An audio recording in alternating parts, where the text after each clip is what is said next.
All right, welcome to NFL Outdated Cover 2 series. This episode, I am joined by HBCU Legacy Bowl MVP and pro prospect Geremy Hickbottom. How's it going? Going pretty well. How about yourself? Hey, any day I get to talk about football is a great day. Oh, yeah, for sure. Well, I'm excited to talk to you. I had a chance to watch the game. It was definitely an exciting game and great opportunity to have that. First of all, I guess I wanted to ask: was it tough getting back into shape? Football shape for that game. No, not necessarily. Because like my off season, after football season is straight to training. So, I mean, I took a couple weeks off after the season, and I got back into shape.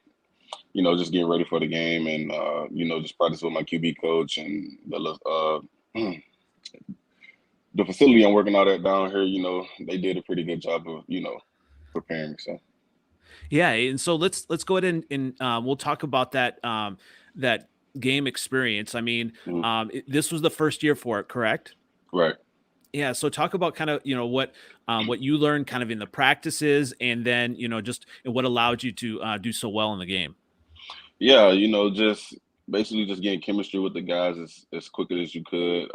Getting timing down, taking what the coaches is giving us in class and relaying it on the field. I mean, all that tied into it.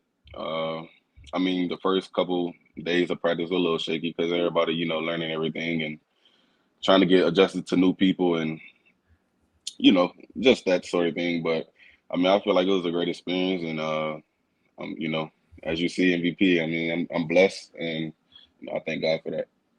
Yeah, when you look at your game, what do you see as kind of the strengths of your game, as a quarterback, and then also translating into the next level?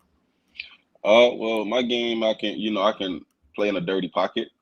I can play in a Mhm. dirty pocket. Yeah, so I feel like that'll help. I'm elusive.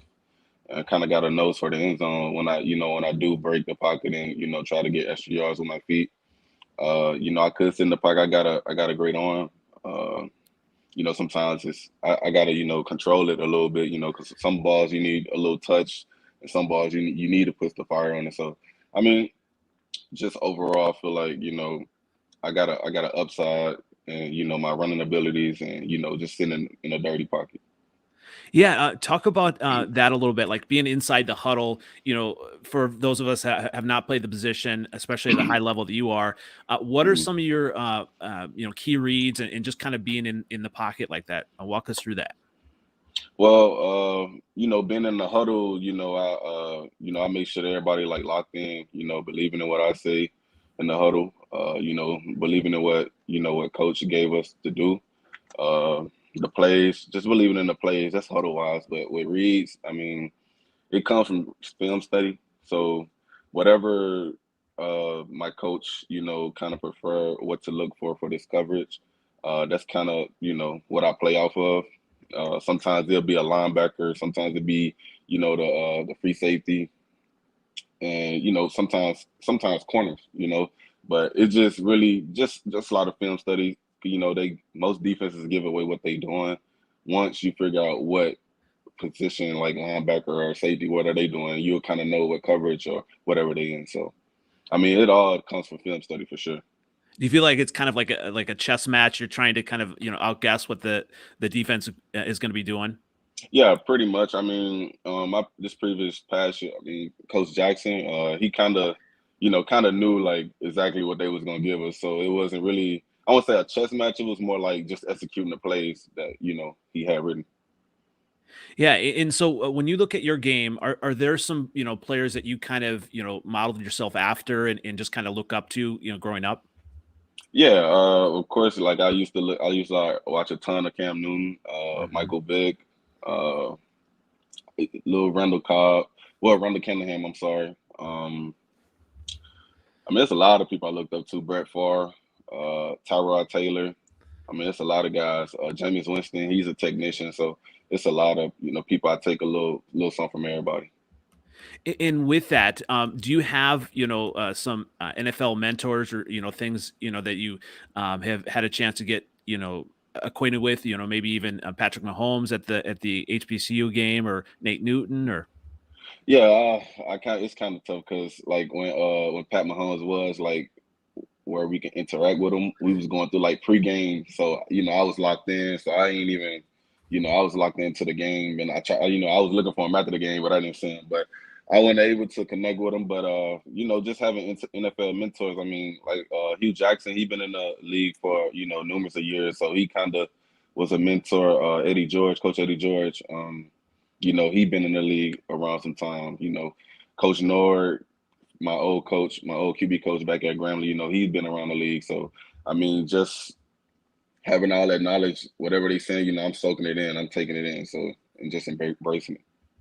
Yeah. Now, you had a chance to play with Grambling and then now Tennessee State. Talk Mm. about your experience, in the recruiting process, why you chose Grambling, and then why you had a chance to go to Tennessee State as well. So, my process of recruiting going into Grambling, it was kind of shaky because I took my ACT late. I took it way later. Like it was too late basically. I mean, I had interest in like big schools, like bigger schools. Like I know Ole Miss and Georgia Tech. They wanted me to play receiver because I played receiver back in high school. But yeah, it was some pretty good schools, pretty big schools that was after me, interested. But I just didn't have an ACT score at the time. So I mean, Grambling, they came, they offered me, and they stuck by my side, through my whole recruiting process, and I want to thank them for that. Coach Nord, the QB coach that used to be there when I was there, he recruited me. I mean, he from the same hometown as me, so he kind of related to like the struggles being in Mobile and just being a mentor, really. So that kind of played a part into my decision to go to Grambling also. So, and of course it's Grambling. It's a historic program. You got Eddie Robb. It's a lot of history. You standing on the shoulder of giants, Doug Williams, Shaq Harris, like a lot of people. So, I mean, it was a blessing to go to Grambling. And Yeah. then, Okay. oh yeah, the TSU. Yeah. So my process at TSU, I hit the portal. They moved the SWAC. They moved the SWAC season of 2020 into the spring. So I played a couple games. Had a couple coaches, leave and that type of stuff. So I had decided to hit the portal like in the middle of the season and just try to get ready to be whatever team I get chose to go to or whatever. So TSU came about. Coach George reached out. It was very genuine there, and when Hugh Jackson got the hire, I kind of wanted to see what the league about, so I can kind of get that experience. He wasn't too far from the league. What last year was in like 2019 or something, 2018. So Mhm. I felt like that was an opportunity to get up on game, as I say, like get up on game about the league and just how they break down film, just everything, how they do things in the league. So I took advantage of that. I mean, I was committed to Bethune-Cookman, but I switched commitments and went to TSU once I found out that Hugh Jackson was the OC, and it's a lot I can benefit from that. Yeah. When you look at, I mean, the the COVID, that whole year and everything. I mean, Mhm. what was that like? As an athlete, just trying to figure out I mean, your future. I mean, that must have been just kind of stressful and hard to kind of figure that out, right? Yeah, I mean, you really didn't know like what was to come, so it's best to be ready instead of trying to get ready. So I stayed ready, just kept grinding, doing little things, yoga, throwing, running, just staying active, not getting caught up in the COVID thing because it was gonna get figured out as you see, but just staying, keeping my head down, grinding because you never know what's to come. So it's best to be ready, stay ready, be good. Yeah. And so you had a chance, to be coached by Eddie George, and Mm, talk about the impact of him, and then Deion Sanders then on the mm. HBCUs. It's really been huge, hasn't it? Yeah, it definitely, what I'm saying, when Coach Sanders took the job Coach Prime took the job at Jackson Mhm. State, I mean, it brought a lot of exposure to HBCUs, just showing like what the league are missing out on. It's some talent in the HBCU world. It's Mhm. it's really some talent, some guys that that they live, breathe like that's football. But yeah, I was very like pleased with the impact they had on HBCUs because as you can see, you get more exposure to them. You giving guys chances. and just showing that there's some talent down at HBCU, man. It's really is. You know, some guys I played against, you know, it's yeah. I mean, easily could have been a power, easily could have been at a Power Five school, but you know, but I mean, I'm very grateful they brought that attention to HBCUs. Yeah, and so I mean, you talked about the recruiting process, and some teams wanting you to be receiver, and I mean, was that hard just to kind of obviously just hold on and kind of believe in yourself and say, no, I am a quarterback. This is what I want to do. Yeah, I mean, you know, I kind of play receiver like my ninth and 10th grade just so if I would have got recruited and was offered to play receiver, I probably would have did it. But, you know, my heart was at the QB spot. So, but I wouldn't mind, you know, I'm more of a team player, so I wouldn't mind, you know, doing it. But yeah, my heart more of a, you know, to the QB spot than anything. So, I mean, yeah, shoot, the receiver kind of playing receiver, I know it was probably be a little easier, but you know, I chose to, you know, stick by QB side, so that's my Yeah. thing. Yeah, and talk about that kind of in your draft and pro expectations. I mean, Mhm. what are you kind of preparing for, and what if they do suggest that you kind of moved receiver? I mean, what are your thoughts kind of on that? Uh, Man, I play quarterback, you know, Hmm. so I play quarterback. That's what I've been doing. You know, I play receiver. I mean, if they were to, you know, they see me as a receiver, hey, you know, I may have to go with it, but you know, I see myself as a QB. I feel like I can get us a, you know, Super Bowl anything with playing QB. So I feel like my you know, my specialty is playing QB, and I feel like I'd be a bigger impact there than wide receiver. And are you going to kind of go to some kind of more pro days, or how are you kind of getting more exposure kind of in preparation for everything? Well, yeah, actually, we they had to reschedule like our pro day at TSU to catch some scouts going through through the Memphis and you know Tennessee area. So I mean, yeah, just getting into some more pro days would be nice. I know it's a guy I was working with, Bayless Jones. He was just at the combine not too long ago. He's a receiver at Tennessee, University of Tennessee. I'm currently trying to get, you know, that confirmed to go, you know, throw at his pro day. And also the guy, it's a guy, Jalen Tolbert down in Mobile that played at South Alabama. I'm trying to get down there if I could. But yeah, for sure. I mean, if I can get into some more pro day, that'll be nice. But currently I'm at TSU's and the University of Tennessee. They're pending right now. So I'll know some on that probably later today or tomorrow. So with the process, I mean, I'm guessing they do some interviews and everything. I mean, Mm. do they have like crazy questions, or what are the questions like that they're asking? I mean, it has to just be all over the place. Uh, I mean, I won't say they weren't too crazy. They weren't too crazy questions, but you know, they just wanted. They asked me, you know, what are 3 games that I feel like I played my best, and 3 games I feel like I played my worst. I mean, Mm. that was kind of a question, you know. But other than that, I mean, everything was like, you know, just casual questions, like you know, my stats, you know, height, weight, stuff like that. So, And what's the hardest part of this process for you? Is it kind of the waiting, or? uh, I won't say the way, and I say like the everyday grind, you know, because Mhm. you gotta stay consistent. You gotta stay consistent to it. You know, it's already in the pudding. So, you know, just being consistent, you know, sometimes be the hardest part. So, just staying consistent is my biggest thing. Well, yeah, I mean, obviously, physically, you have all the other gifts and tools. I mean, Right. mentally, is that kind of the hard part, just kind of with that grind as well, or? Mm. Yeah, just I mean, the mental part of it. I mean, it's just you know seeing a bigger goal, seeing the where you're trying to Mhm. go. So, you know, just take steps at a time, steps at a time. You know, I mean, it's not gonna be as long as a process, but just an everyday basis. I mean, it's just being consistent, really, just being consistent.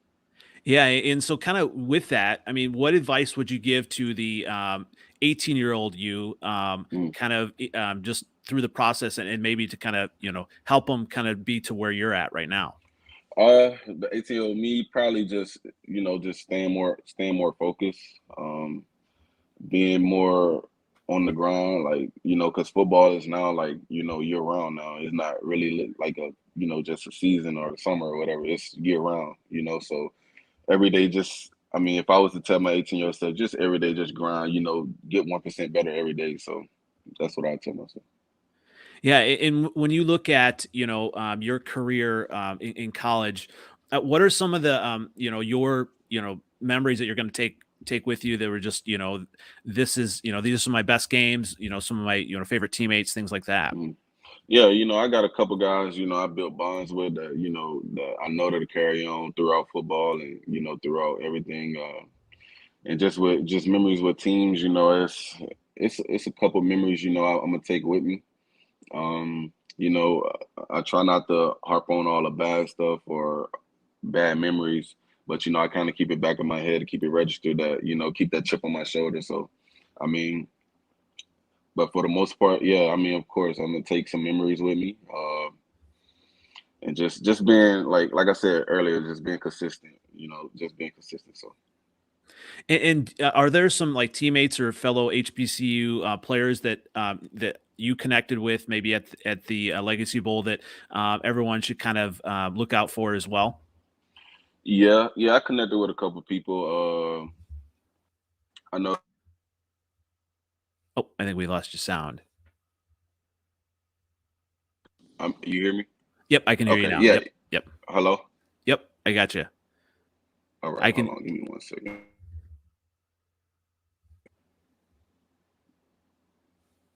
I can, I can see you. Hello. Yep. Yeah. I mean, I know you can probably hear me. I can't hear you, but yeah, I had just got a call on it. But yeah, the guy Marquise McLean, he's a receiver down at Southern. I mean, he kind of stood out. He definitely be playing on Sundays. A couple running backs. The guy Jermaine Martin, the guy from North Carolina A&T. He's tough. Uh, the guy Trey Gross, receiver. It's a couple guys, I've seen that definitely be playing on Sundays. So it was a great experience for the most part. And can you hear me now? Yeah, I can hear you. Okay. So with that, as far as I'm going to put stuff in the comments here, Yeah, I but can't hear nothing you saying. you can't. Okay. Let me see. I can still hear you. Whenever you get that set, I can Yeah, definitely hear you. yeah, it's kind of I hear I You see can your kind of mouth moving, but I can't hear nothing. okay, definitely understand. Well, what we'll do is we can definitely kind of end here. I definitely appreciate your time. And what I'm going to do, I'm going to kind of send you some more connections, and you probably can't hear me. That's all right. I definitely appreciate your time, Geremy. And we're going to kind of get this out to everybody, and definitely make sure that. Can you hear me yet? Almost. I'm going to make sure that everybody kind of can focus on the HBCU. I think it's an important Yeah, I still still can't hear nothing. not quite. That's all right. That's all Yeah, I right. can't hear nothing. Yeah. That's all right. Well, as far as with this, I definitely appreciate your time, Question: would and it cancel out if I was to like press done and try to log back into it? you can Or log back in. Definitely, try yes, it? yes, definitely Okay. try it. So as Jeremy's trying to do that, we'll just kind of with the HBCU, I think it's definitely important to kind of draw a highlight on some of the great opportunities and some of the great players that are at smaller schools. Can you hear me now? Yeah, I can hear you. Okay, perfect. Yep. Mm. Well, very good. Yeah. So, obviously we got those other players that are that you talked about that are coming from the HBC schools as well, Mhm. and so what is your process like as far as time wise, leading up to the draft, and what are you kind of expecting, and then maybe some other opportunities that might come after that? Yeah, like I said, like it's an everyday thing. It's really like a how should I say? I mean, it's really like you working towards something, but you really don't know what it is like in store for you. So it's more like a waiting game. Really, it's the only just controlling what you can control and just doing what you can do best, and that's to work out, train, film, eat right, nutrition, just staying ready basically because you really don't know what's to come. So that's kind of my thing on that, just day to day grind. Yeah, and I can't imagine, just all of that that kind of goes into it. I mean, you're looking forward to the draft time, and Mm. when it comes, if there were some other opportunities, would you kind of explore maybe USL, CFL, anything like that, or are you Yeah. kind of right now just focus on NFL? Yeah, I mean, the main goal right now is to get to the NFL. But I mean, if that don't work, I mean, I'm definitely open to other options, because football, that's been my thing since I was young. So I mean, just being able to play football at a pro level is a blessing. So I mean, yes, I'm definitely open to, all the options outside of the NFL. So In kind of growing up, were there you talked about one player that you kind of grew up with as well. I mean, were there times you kind of knew from early on that this is what you wanted to do, or how did you kind of just say this is what I want, and just kind of right. really push toward that? I mean, it was a thought, I mean, I was playing football like, since I was young, but I ain't get into like organized football until like I was 12. So, it's always been something I wanted to do. I always seen it on TV, and I always said I was gonna be that guy that's on TV. So it's always been something I wanted to do. And you on top of that, you getting actually paid for doing something you love. So I mean, hey, you can't beat that. So When you were just thinking, because I grew up kind of watching Eddie George with the Titans and everything, and mm, um like, were there kind of, I mean, maybe are there kind of some things that he kind of given to you that just kind of helps you prepare for that now, that this moment? And because everyone can say I want to be on TV, or I want to be this and that, but mm, I mean, to go through that process, I mean, it's got to be amazing to have to sit at his feet and be able to be like, okay, he's done it, he's been there. right. And so what specifically are you taking from him? I mean, it's a lot I took from him, just how he approached the game, how he, he told us a couple stories, just how he, through college, and how, some sacrifices he's had to make, and, some decisions he had to make for the better. So, I mean, just taking all that stuff and, just taking it with me, it's great. I mean, hearing all that knowledge, like I said, I'm like a sponge when they get to talking. So, I mean, really everything they say you can take with you, for the next level. So, I mean, it was a blessing for him being a coach for sure. Yeah, absolutely. And that, I mean, obviously it is amazing to have that NFL knowledge there, and Mm-hmm. just to be able to have someone kind of encourage you. I mean, what was he like as a coach? I mean, was he kind of the fiery coach, or I mean, what type? And then also, what type of coach kind of motivates you best? Someone's kind of a little bit quieter, or someone who's kind of more fiery? Yeah, I mean, I'll say coach. He more coach.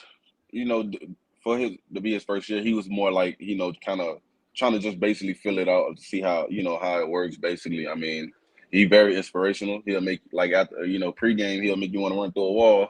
But yeah, yeah, he's definitely like very inspirational, and you can tell like he was playing through us. So it felt very great. It felt good. It felt good. Do you see yourself then, eventually when your playing days are over, kind of being a coach, or would that be kind of hard to kind of, because some of these great athletes, with Jordan, they're great Mhm. athletes, but not necessarily best coaches. I mean, would Coaches, you right? see something that you would kind of eventually like to do that as well? Uh, I'm gonna let it play out. But if I do end up, coaching out, I mean, I wouldn't mind doing it. I definitely wouldn't mind doing it. Giving back to the youth, giving them something, they probably wouldn't know until they, in school, or in, just until they further along the line. But I mean, I definitely like give back. I mean, coaching. So, and coaching is, part of giving back. So, I mean, I wouldn't mind doing it. But for now, I don't know. I don't know really about coaching. It's kind of like a little shaky thing right now, but.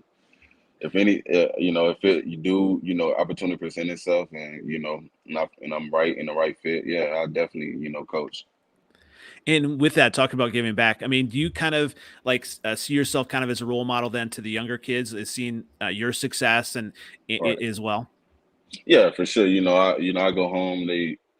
they congratulating me. Younger guys, they saying my name and everything. I don't even, I barely even know them. But Mhm. it's you definitely gotta, you definitely gotta be like keep yourself up the park because you never know who's watching and who's paying attention to every move you make. So and like you say, it's like younger guys, they look up to you. You may not know it, but they is. So it's best to carry yourself the best you could. And I mean, yeah.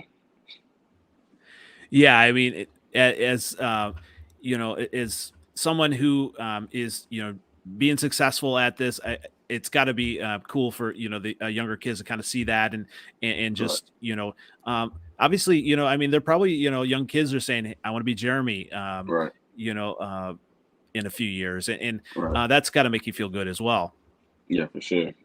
Keep me motivated too. So Yeah, and so what do you have next? So this these weeks you're actually kind of what is your I mean you got a daily grind like what does yeah, that look like?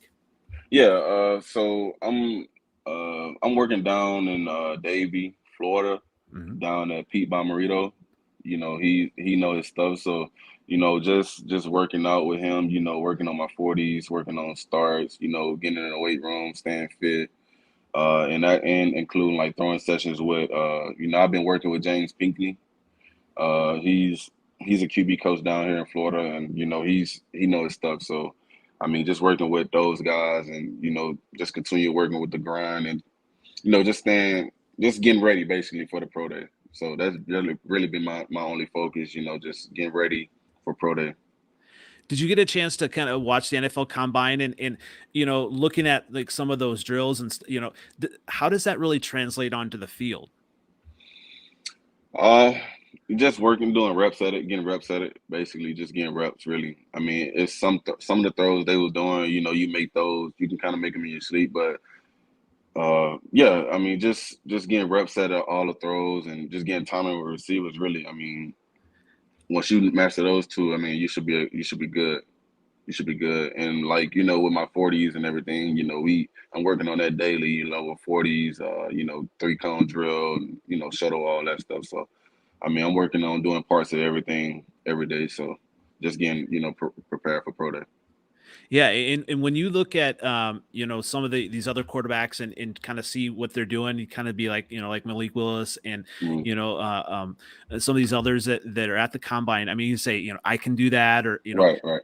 yeah, I mean, yeah. I mean, you know, every throw they made and every throw they did at the combine, I feel like I can do it.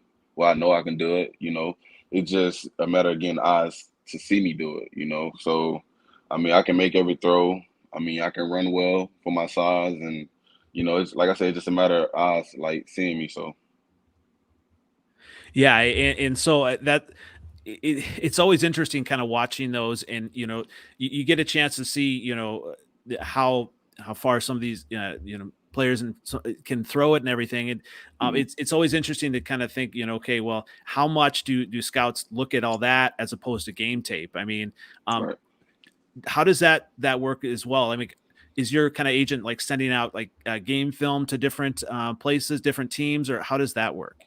Yeah, he does sending out film, just to try to get like a kind of get grades, like what kind of, what rounds you could be drafted in and, stuff like that. So, he definitely sending out film just to, but I know some scouts, they look at, practice. They look at practice just as more they look at the game. So, I mean, it's really a combination of both they look at.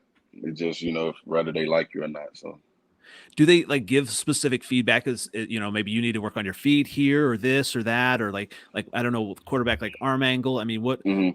Yeah. Yeah, just I mean, I know the feedback I got, from one scout just being consistent, like more consistent with my throws. That's what he's seen in my game film, just being consistent. I mean, because I can make every throw, it just can I be consistent? Can I hit it like every time? So that's basically it, really. Yeah, absolutely. Yeah. Well, this has been fantastic. I definitely appreciate your time, and I'm looking forward to seeing where you end up, and definitely supporting you in Oh that. yeah, for And sure. so I mean, what are you excited about most? I guess would be my last question. I mean, I'd be excited every day. You know, it's every day is a new adventure. Every day is a new grind. So, I mean, I'd be excited like on a daily basis. You know, and to be in these shoes. You know, most people can't. Most people that want to be here, but they can't or they not. You know what I'm saying? So it's a blessing. It's really a blessing. You know, I'm living in a dream right now. So hopefully, it just make it a reality in the next couple months. Absolutely. Well, thanks again, Yeah. Jeremy. We'll Oh yeah, definitely for have to sure. connect, and I appreciate you coming on. Oh yeah, thank you for having me. And one last thing, everyone Mm-hmm. can find you where again? So you can find me on Instagram at GHick_GHICK_. Twitter, you can find me GHick19, GHICK1919, and yeah. Awesome. If you got a Facebook, you can just look my name up, Geremy Hickbottom, and you'll find me. So Awesome. Well, yeah. best of luck in the process. We're definitely gonna be watching. Thanks again. Oh yeah, appreciate you.